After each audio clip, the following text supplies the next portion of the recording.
Assalamualaikum warahmatullahi wabarakatuh. Perkenalkan, nama saya Novita Priska.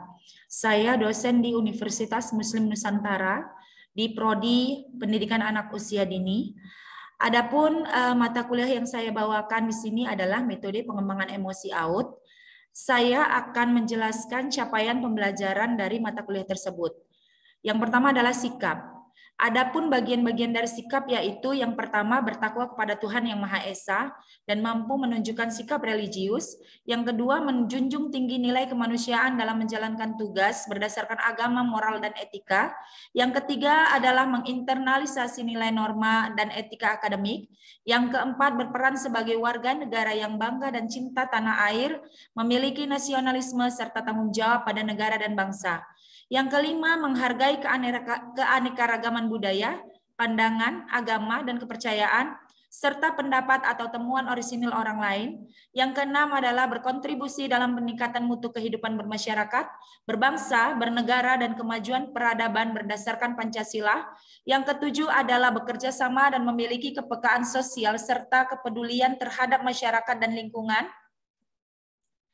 Yang kedelapan adalah taat hukum dan disiplin dalam kehidupan bermasyarakat dan bernegara.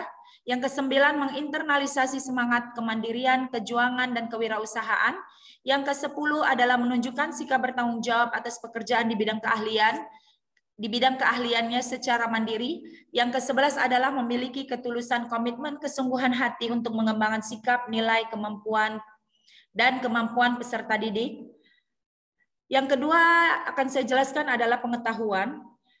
Bagian-bagian dari pengetahuan yang pertama adalah menguasai konsep teoritis, pedagogik, dan konsep pengetahuan dalam bidang studi yang sesuai dengan lingkup tugasnya. Yang kedua, menguasai konsep, prinsip, dan aplikasi berbagai metode pembelajaran khususnya yang berorientasi pada kecakapan hidup atau life skill. Yang ketiga adalah menguasai prinsip dan teknik perencanaan dan evaluasi pembelajaran. Yang keempat adalah menguasai pengetahuan faktual tentang fungsi dan manfaat teknologi, khususnya teknologi informasi dan komunikasi yang relevan untuk pengembangan mutu pendidikan.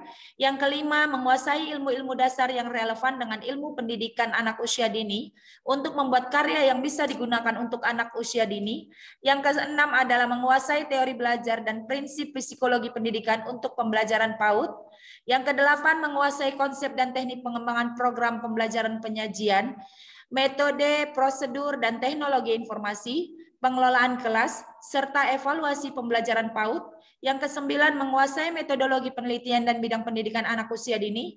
Yang kesepuluh, merancang dan melaksanakan penelitian serta melaporkan dan mempublikasikan hasilnya, sehingga dapat digunakan sebagai alternatif penyelesaian masalah di bidang pendidikan guru, pendidikan anak usia dini. Yang ke-11, menguasai konsep dan prinsip didaktik pedagogis pendidikan anak usia dini, serta keilmuan pendidikan anak usia dini untuk merencanakan, melaksanakan, dan melakukan evaluasi pembelajaran berbasis IPTEX. Yang ke-12, menguasai konsep pendidikan anak usia dini yang diperlukan untuk melaksanakan pembelajaran di satuan pendidikan dasar dan menengah. Yang ke-13, menguasai konsep pendidikan anak usia dini yang diperlukan untuk studi ke jenjang berikutnya. Selanjutnya, saya akan menjelaskan tentang keterampilan umum. Yang pertama adalah mampu merencanakan, melaksanakan, dan mengevaluasi pembelajaran kurikuler, dan ekstrakurikuler dengan pendekatan pembelajaran siswa aktif dengan memanfaatkan berbagai sumber belajar, media pembelajaran berbasis IPTEK, dan potensi lingkungan setempat sesuai standar proses dan mutu. Yang kedua, mampu merencanakan dan mengelola sumber daya penyelenggaraan dalam penyelenggaraan kelas, sekolah, dan lembaga pendidikan yang menjadi tanggung jawabnya dan mengevaluasi aktivitasnya secara komprehensif. Yang ketiga, mampu melakukan evaluasi proses pembelajaran menggunakan penelitian tindakan kelas atau action research, menggunakan prinsip penelitian PTK dalam pendidikan anak usia dini untuk dijadikan bekal menulis tugas akhir dan mengakhiri studi. Yang keempat, mampu mengambil keputusan strategis berdasarkan analisis informasi dan data dalam penyelenggaraan kelas, sekolah, dan lembaga pendidikan yang menjadi tanggung jawabnya. Yang kelima, mampu melakukan kajian terhadap masalah mutu, relevansi, dan akses di bidang pendidikan, dan penyajian pilihan terbaik dari solusi yang telah ada untuk dapat digunakan sebagai dasar pengambilan keputusan. Yang keenam, mampu mengembangkan dan menerapkan berbagai pendekatan, strategi, metode, model, dan teknik pembelajaran secara inovatif dan terpuji. Yang ketujuh, mampu menerapkan pemikiran logis, kritis, sistematis, dan inovatif dalam konteks pengembangan atau implementasi ilmu pengetahuan dan teknologi yang memperlihatkan dan menerapkan nilai humaniora yang sesuai dengan bidang keahliannya. Yang kedelapan, mampu mengkaji implikasi pengembangan atau implementasi ilmu, pengetahuan teknologi yang memperhatikan dan menerapkan nilai humaniora sesuai dengan keahliannya berdasarkan kaidah, tata cara, dan etika ilmiah dalam rangka menghasilkan solusi, gagasan, desain, atau kritik seni. Yang kesembilan, menyusun deskripsi saintifik, hasil kajian dalam bentuk skripsi atau laporan tugas akhir dan mengunggahnya dalam laman perguruan tinggi. Yang kesepuluh, mampu mengambil keputusan secara tepat dalam konteks penyelesaian masalah di bidang keahliannya berdasarkan hasil analisis informasi dan data. Yang ke-11, mampu mengambil keputusan secara tepat dalam konteks penyelesaian masalah di bidang keahliannya berdasarkan hasil analisis informasi dan data. Yang ke-12, mampu mendokumentasikan, menyimpan, mengamankan, dan menemukan kembali data untuk menjamin kesahihan dan mencegah plagiasi. Yang ke-13, mampu melakukan proses evaluasi diri terhadap kelompok kerja yang berada di bawah tanggung jawabnya dan mampu mengelola pembelajaran secara mandiri. Yang ke-14, mampu bertanggung jawab atas pencapaian hasil kerja kelompok dan melakukan supervisi dan evaluasi terhadap penyelesaian pekerjaan yang ditugaskan kepada pekerjaan yang berada di bawah tanggung jawabnya.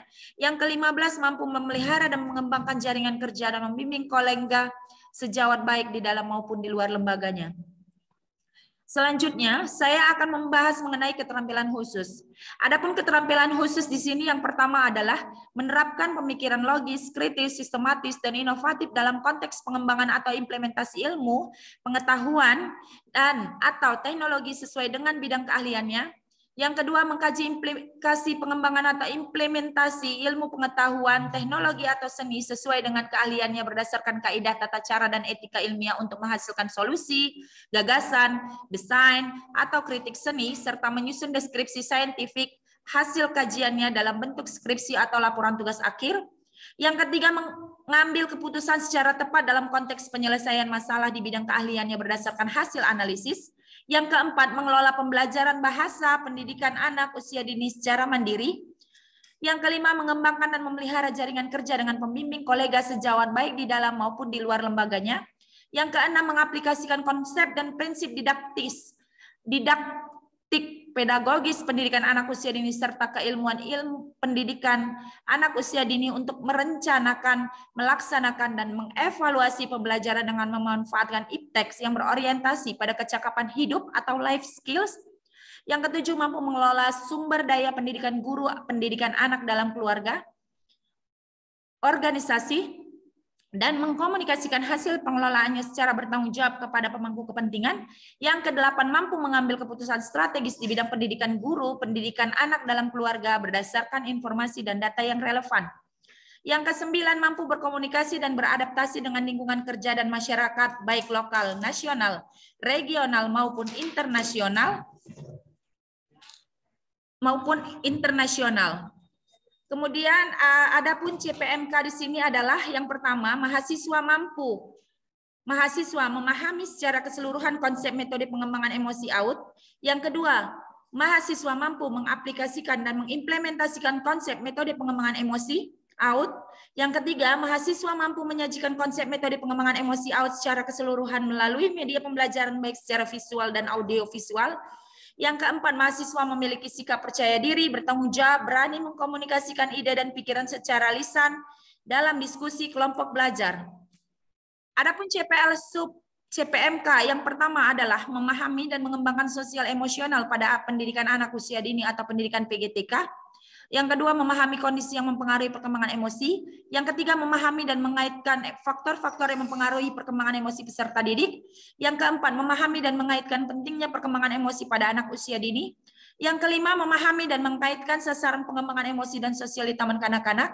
Yang keenam, memahami dan mengkaitkan karakteristik perkembangan emosi anak. Yang ketujuh, memahami dan mengkaitkan keterkaitan sosial emosional anak dengan aktivitas dan kehidupannya. Yang kedelapan, memahami dan mengaitkan berbagai pendekatan model, strategi, dan metode dalam PAUD.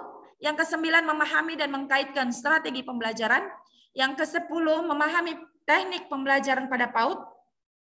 Yang ke-11 memahami pengertian dari konsep DAP.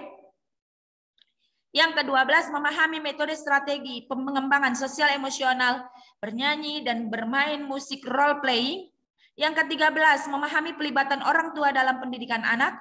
Yang ke-14 memahami pengaruh lingkungan terhadap perkembangan AUD dan peran orang tua masyarakat dalam menciptakan lingkungan sehat.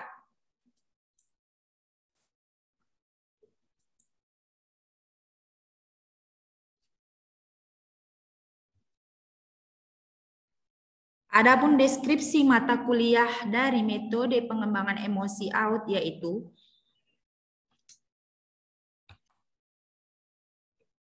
yaitu mata kuliah ini merupakan pendalaman materi metode pengembangan emosi AUD yang dilandasi oleh perkembangan emosi anak usia dini.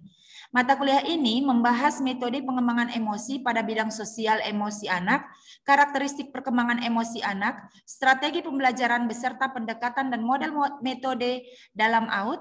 Dari setiap metode pengembangan AUD tersebut dibahas sifat-sifat yang berkenaan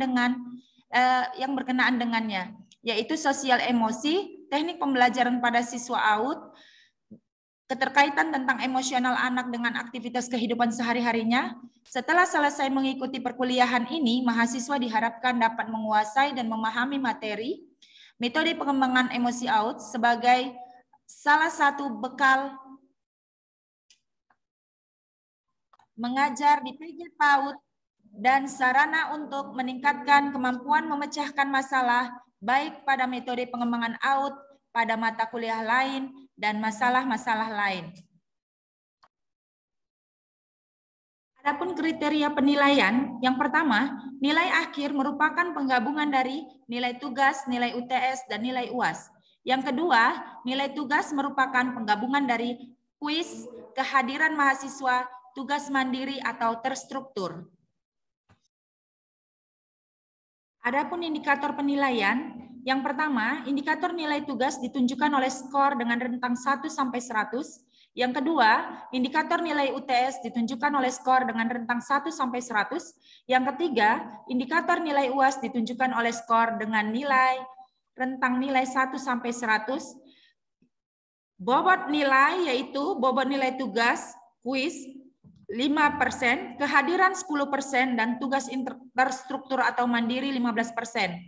Bobot nilai UTS 30% dan bobot nilai UAS 40%. Berikut cuplikan video pembelajaran saya.